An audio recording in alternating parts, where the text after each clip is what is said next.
Right, welcome back to the Farm Kenya show, and we're discussing matters to do with family farming. And even as you handle family farming, people have to be energized to be able to work in these family farms and contribute.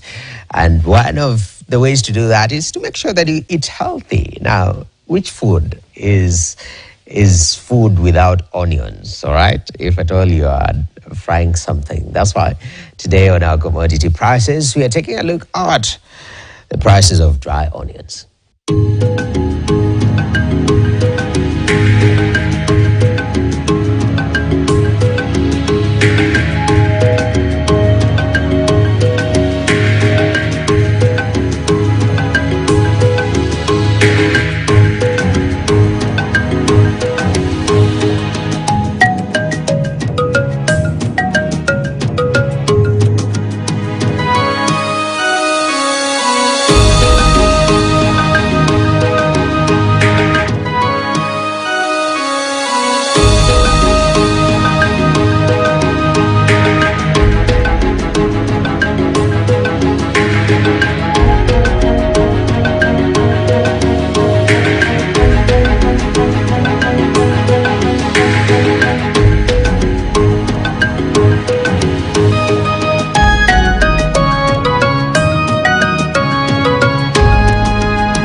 All right, there you have matters, the prices of dry onions. But before we took a break, Charity had raised a very important point on some of the challenges that face family farming. And you mentioned climate change, because that is one big one that we face each and every single day. You as a family farmer, how has climate change affected you? A farmer, this is how the climate change has affected me. There before, you could in case and know the time to plant. Actually, you could know by this time, by this hour, the rain could have started, so I could be preparing my land and plant. But now we cannot predict. You just find you're on the farm, you don't know what to plant, when the rain will be start. So that one is really affecting we as farmers. The other way the climate change is affecting us is if we miss the extension officers to guide us on the type of plants we are going to plant because of the climate change, we end up having planted the wrong seasonal plants. That the rain could be short, to be this and this. So that's how, as a farmer, the climate change has affected me. Okay. Yeah. Onesimus. Yes. Interventions at the family farm level to some of these emerging challenges which are beyond the farmer's control. For example, climate change. I mean, what is a farmer supposed to do now with global warming, and you are in Matu or you're in Kitui in your small farm? What are some of these solutions that you're bringing? Let's start with climate change. How are you countering that? Yeah, what I would say is that the climate change is real. Farming, together with the partners that we're working together, there is an effort to make sure that we train our farmers on climate resilient practices. And one of them is the issues of water harvesting. The small, just the rains that we get, we train the farmers to be able to at least harvest the kind of rains that we are receiving. You really need to plant the crops that need a lot of water. Then they also need to change. So we are promoting the issues to do with the drought tolerant crops, which are there, even the tubers, they are there. And these are food. And then the other issue, once you have this kind of food, then you can even have the issues to do with the value addition. And then you can be able to consume the food. They can also be sold in terms of different products.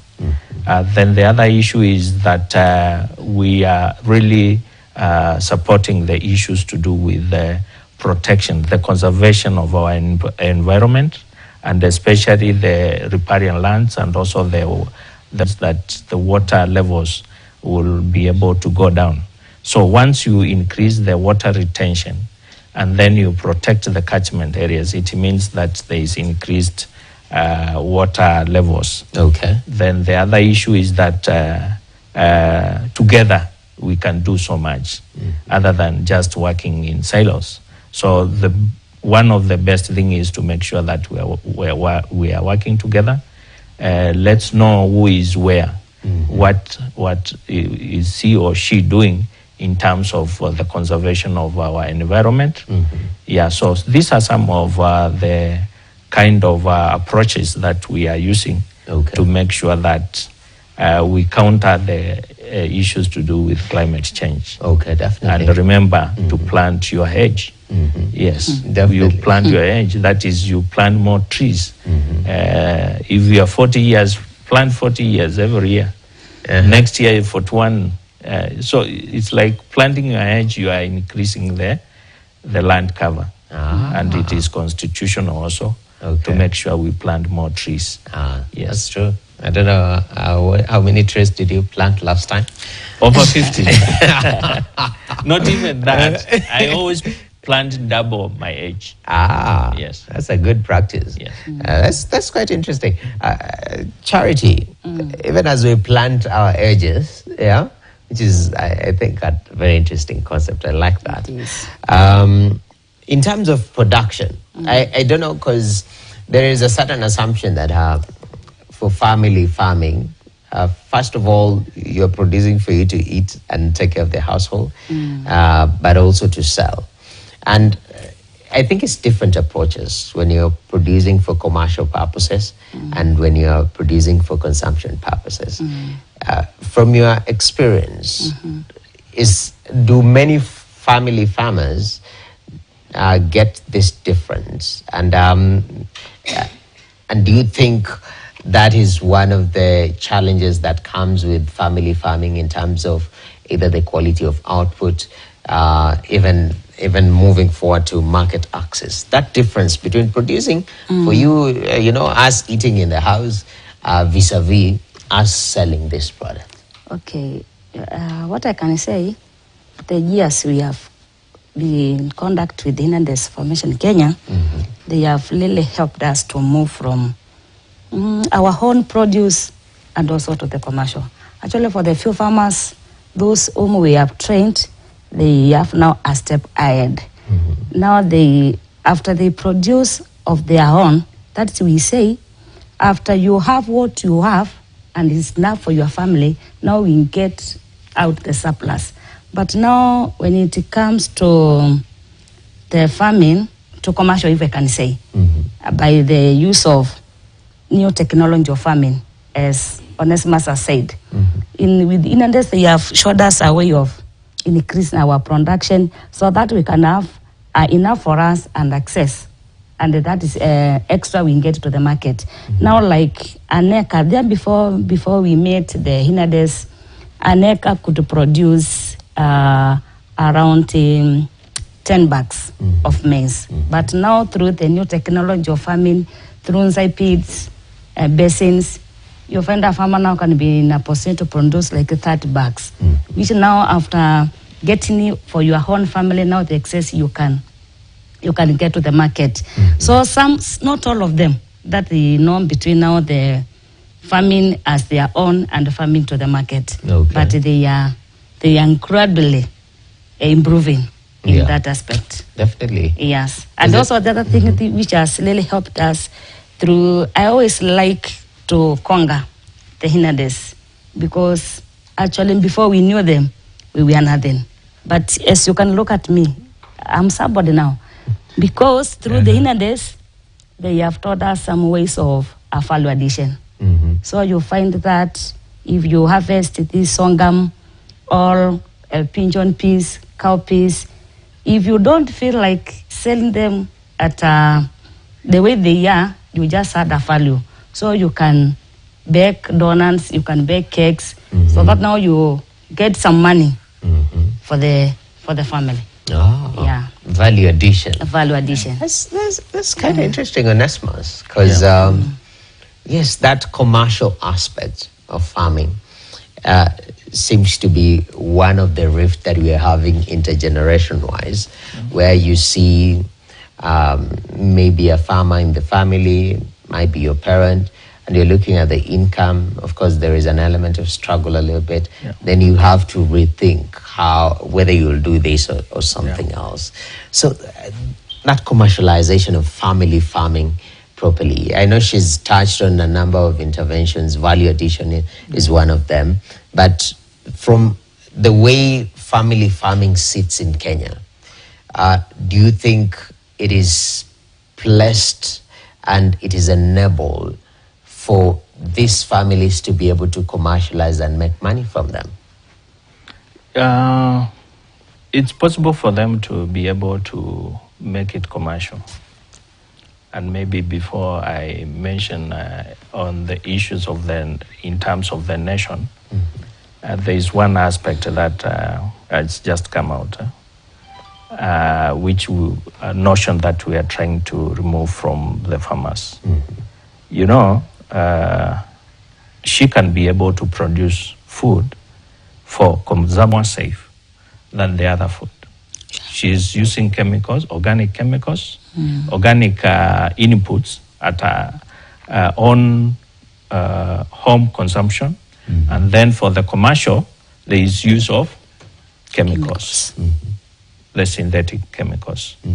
So this food is not safe. The other food is safe. So where this food is going to the market. Okay. Maybe she's in Makueni and the food is going to Nairobi. Where are the children? Her children, they are in Nairobi. So how sure are you they are not going to consume that food? Yeah, yeah.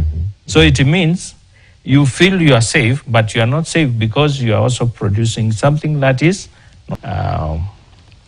counties in Kenya. Okay. Now, coming to the aspect of the issues of the commercialization of the food, it's also very important because at some point you also need capital.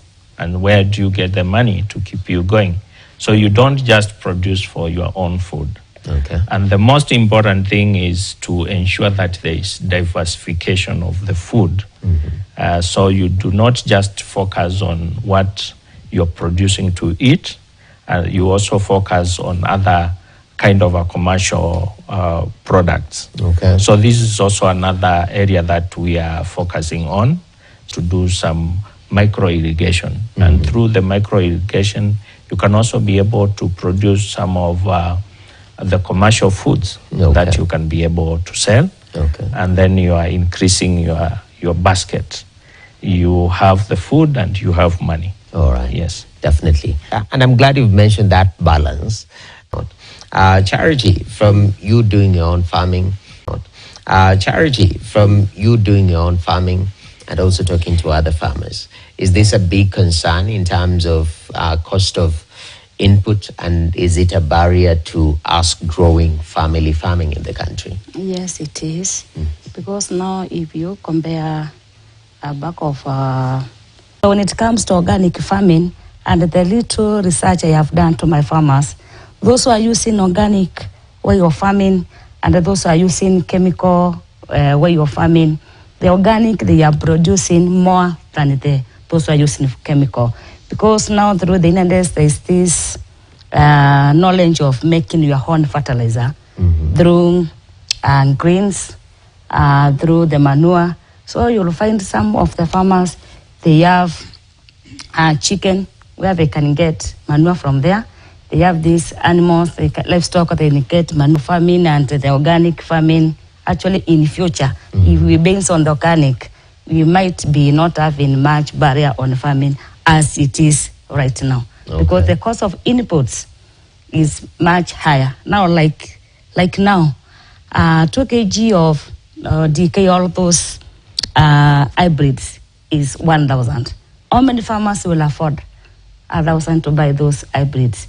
But now, if we tell them on now to go back to our traditional way of farming, using our own seeds, we can save the situation and the expensive inputs we are purchasing. At industrial scale, and I know today discussing family farming, but industrial scale always calls for synthetics to be used in one way or the other. So for these small scale farmers, is organic sustainable? Are you able to, is it easier to create a cyclic environment within a family farm as compared to these large farms that we have? Yeah, sure. What we are promoting is agroecology. Okay. And this is one of the key approaches by family farming.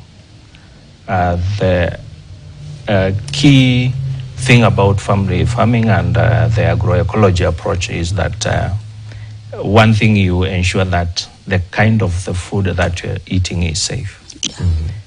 The food is coming from the soil. By use of organic, like what she has said, the issues of manure, that soil is very safe. You use the fertilizers, it means that this season you are using fertilizer. The next season you are also using fertilizer. What happens to your soil? You are killing your soil. And once you kill the soil, what does it mean? It means that with the time, you'll not be able to produce the food. So it becomes more expensive for those who are using the synthetic chemicals. But for those who are using the organic, they have more safe soils. Okay. By adding these chemicals in the soil, you even kill the life. Not just for the soil. The soil, you need the microorganisms in the soil. You are killing them. Okay. Yeah? So that means definitely you are not, you do not have a soil that is live, a soil that can be able to produce. And at the same time, it also becomes expensive. Imagine now, the whole country is depending on synthetic kind of inputs. And we understand some of the chemicals have been banned. What does it mean? It means that in future we'll have a generation which is they are walking dead. Yeah, there are so many kind of diseases which are coming out from the kind of the lifestyles that we are eating. So that is the generation that we'll expect. So it becomes even more expensive. We are spending a lot of money in terms of medication, but you go and the future is bright if we learn from the experience. We say experience is the best teacher. We have good stories about issues to do with family farming, focusing on the approaches that promote agroecology, issues to do with organic farming, because of the kind of farmers that we are interacting with. And through the support of FAO, we have been able to reach out into so many counties within our country. And I also welcome you. We are having a national workshop whereby we are going to discuss about the issues to do with how to adopt our own national action plan. That will be next week. So we are encouraging people to be able to support the family farming. Definitely. Yes. And the base for this is to have a policy framework that supports that. Definitely. Yes. Charity Mweni Ndivo, village-based advisor and also Farmer School Center at Cereals Growers Association, and also works closely with NADES Formation Kenya, and Onesimus Kimanzi Mwangangi, Policy Lobby and Advocacy Officer at NADES Formation Kenya. Thank you very much for taking time to talk to us about family farming. We do appreciate. Well, that's been our conversation today. I'm Nokip Kimboy. Until the next one, enjoy and keep it KTN. Kuwa mkono ambao unalima ardhi, mlango wa kulima kuwa mshindi.